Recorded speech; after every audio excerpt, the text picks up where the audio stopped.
Good morning.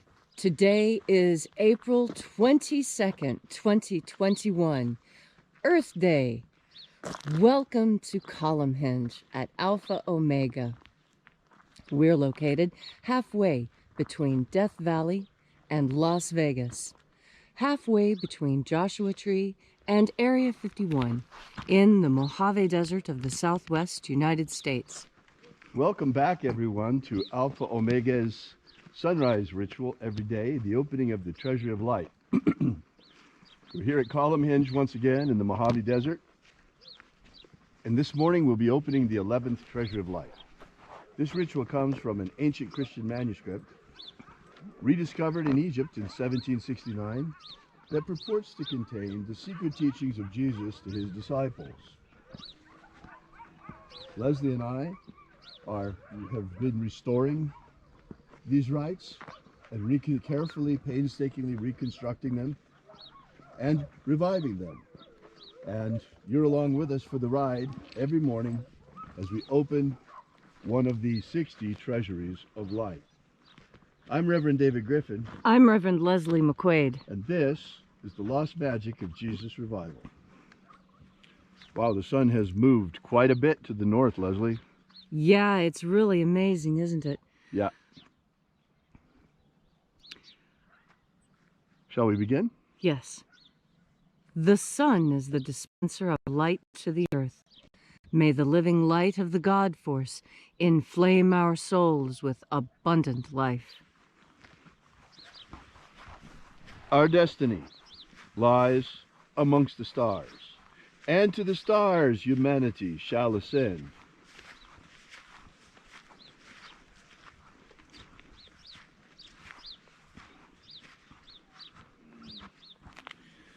Take a nice deep breath and feel into your body. Breathe deeply. Feel each breath as it moves into you. Move your body into a more comfortable position so that when you push your belly out to breathe in, you can really breathe in as much air as your lungs possibly can. And when you exhale, pull your stomach in so that your air is completely expelled. And as you are breathing deeply and feeling deeply into each and every part of yourself, visualize yourself as the tree of life, however it is you imagine that tree to be, and grow your branches up high into alpha sky. Drive your roots down deep into Omega Earth. I call on you in the east, Alpha.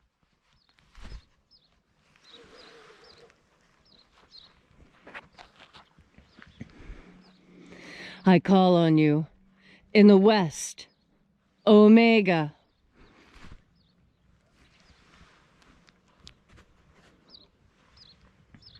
I call on you in the north, Alpha.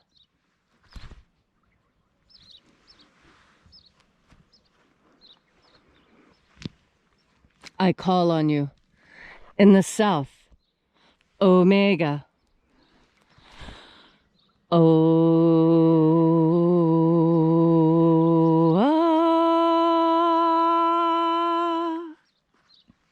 Alpha. At Omega. The beginning. And the end. The path of the age between sunrise. And sunset. And the path of the sun between birth. And death.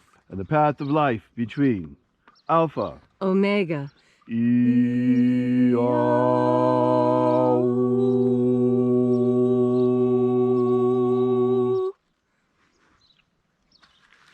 I invite you to take a deep breath,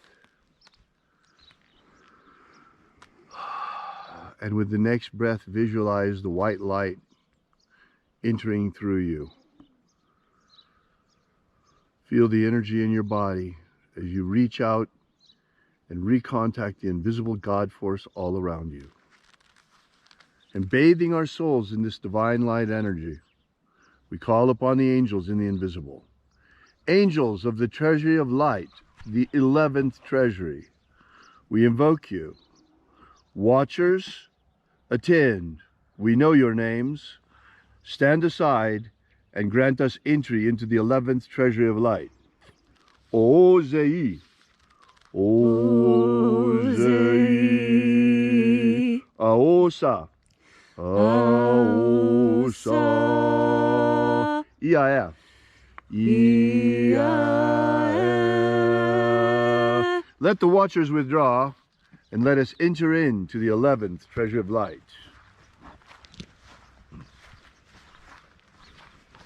And there are 12 angels, heads in my Father's treasury. And these are the names that are in the places when they sing praises to my Father, and he gives light power to them.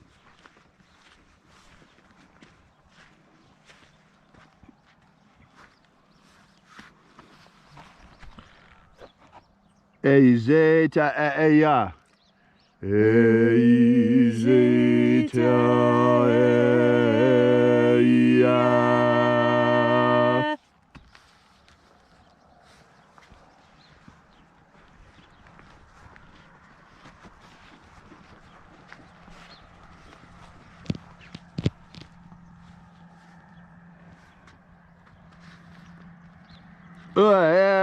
O a e.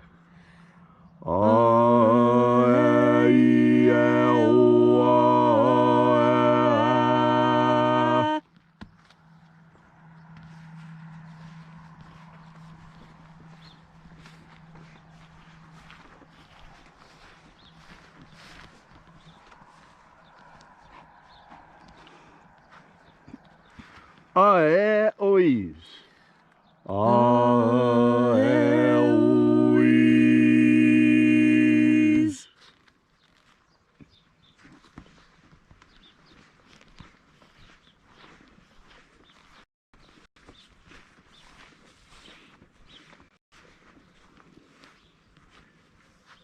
Zeia. Zeia.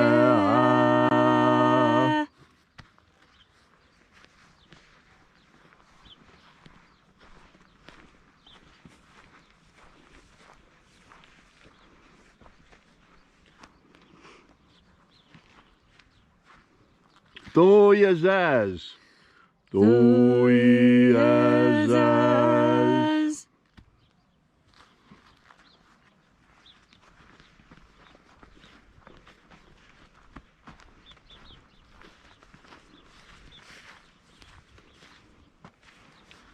Eiza ei. Eiza ei.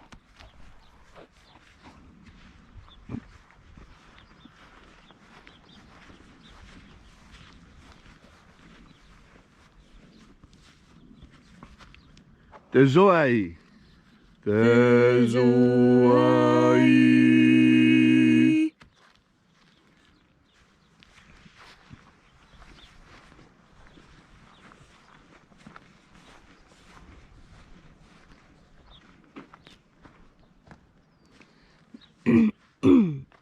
Ia. Tezazeiza. Ia. Tezazeiza.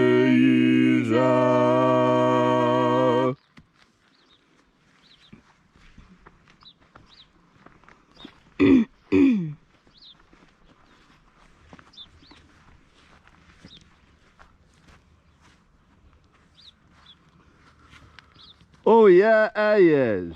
Oh yeah, yes.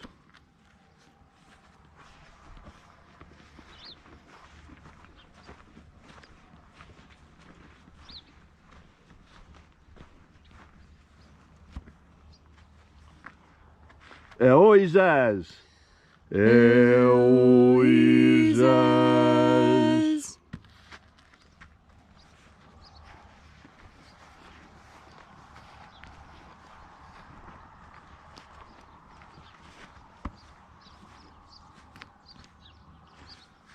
Azozoa.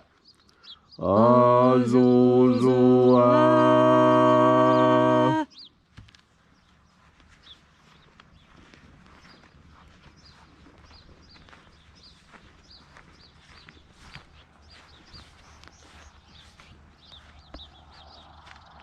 Toeia epsa. Toeia epsa.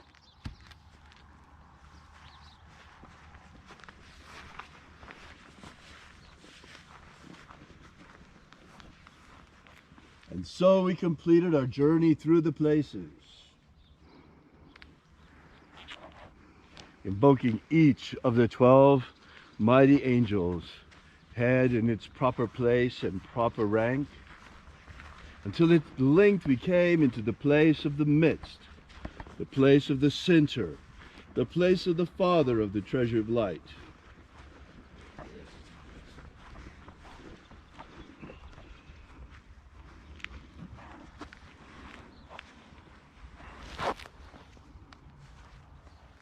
O Father of the 11th Treasure of Light, by your cipher and by your name, we invoke you. Ziota Owi. Ziota Owi. Let the divine light descend. It is the intention of this ritual and our fervent prayer to abolish slavery in all its forms. Abolish slavery in all its forms. Establish human liberty worldwide. Establish human liberty worldwide. And set our people free. Set our people free.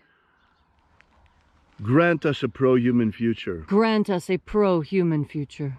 Protect Homo sapiens from extinction. Protect Homo sapiens from extinction. Restore the purity of our air. Restore the purity of our air. Of our water. Restore the purity of our water. Of our food. Restore the purity of our food. And our medicines. Restore the purity of our medicines. May all who search for the abundant life promised by the living Jesus discover the God force energy and how to flood our living souls with it. And also, at the end of this lifetime, may we not return continually for another lifetime of bondage on this planet, in a meat body working for a social economic system, but may the end of this lifetime ascend directly into the kingdom of light, the kingdom of heaven, in the luminous universe inside light, following the way opened for us by the living Jesus upon his ascension. All these things we ask in the name of the living Jesus. Amen. Amen. So mote it be. Take a moment now to again feel into your body. This ancient magical rite we are doing together helps you experience more God force energy. And as you feel more of this energy within you, so you are better able to feel what others may be experiencing. There's different levels to this. Sometimes it's sympathy. Sometimes it's empathy. Now, what is the difference between sympathy and empathy? Empathy is when you yourself have actually experienced the thing that you see someone else experiencing, and you feel for them. Empathy is deeper than sympathy. Sympathy is when you look at someone else's suffering, and although you've never experienced that suffering before, you feel for them anyway, in as much of a capacity as you can imagine. And because our imaginations are powerful, sometimes sympathy is even more powerful than empathy. You see, if someone has had a very hard life, they tend to be overly sympathetic to others because they don't want others to experience what they have, remembering what their lives were like. When someone offers sympathy to someone who isn't really suffering, it sets up a strange dynamic, because if someone is offered relief when not suffering, well, then they tend to look upon what they have been experiencing as suffering. Well, why else would they have gotten sympathy for it? And I think this is the feeling that has run much too rampant in our world of late. You see, there's a very fine line between helping people and between enabling people. And this is something else we talk a lot about, but not very often publicly. When you enable someone, what that means is that they're exhibiting a bad behavior, and rather than correct them in the moment and help them to be a better person, which is giving them a hand up and absolutely appropriate, instead you say, "Oh, there, little feller. It's not going to be so bad. You know, chin up, and I'm really sorry this has happened to you, and here's a nice lollipop. Will a lollipop make you feel better?" Now, you can see how that would spoil a child, but you must also understand how that could spoil an entire nation. If you have a nation of trusting, obedient, intelligent people who are experiencing hardships, and you tell them, "Oh, here's some government aid to help you and help ease your suffering," well, then they're going to look around at their life and think that they've been suffering, when in fact they haven't been. Times have been just a little tough. And in fact, it's when times are a little tough that all of us grow the most. When you think of it, think back and be honest with yourself. Do you learn more when you do something right or when you do something wrong? Well, of course, the obvious answer is you learn more when you do something wrong, because then you have to correct yourself. And in the process of correction, there is education. And that education is what helps us grow. But you can't grow without a little pain. The acorn has to give up its identity as an acorn in order to become a tree. And it can't tickle when that change happens. Same with butterflies. It can't feel good when the caterpillar is in the pupa transforming, but it does anyway. And a lot of people right now are going through some painful transformations, and there may be others who see these and want to offer sympathy. And I tell you, it's a complicated dance and one of the greatest mysteries on earth, to know when to lend assistance and when to let someone struggle. And so today, on this day when we are called to do works of charity and earth, be sure to understand when you're giving a hand up and the difference between that and a hand out. This will be easy to discern when you take the time before you make the decision to take a deep breath of God force. Thank you, Leslie, for that beautiful and inspiring message. If you'd like to know more about the Lost Magic of Jesus, be sure to drop by alphaomega.church, our website. While you're there, be sure to download our free ebook, already set up and waiting for you there, that gives you the beginnings of the Lost Magic of Jesus system, the 3 baptisms that Jesus used to initiate his disciples, secret baptisms beyond the baptism of John the Baptist. While you're there, we invite you to visit our prayer wall.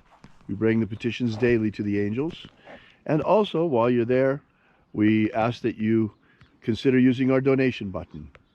We're an old-fashioned church. We don't take any handouts, like Leslie was talking about, from the government, but we survive completely by the support of our congregation.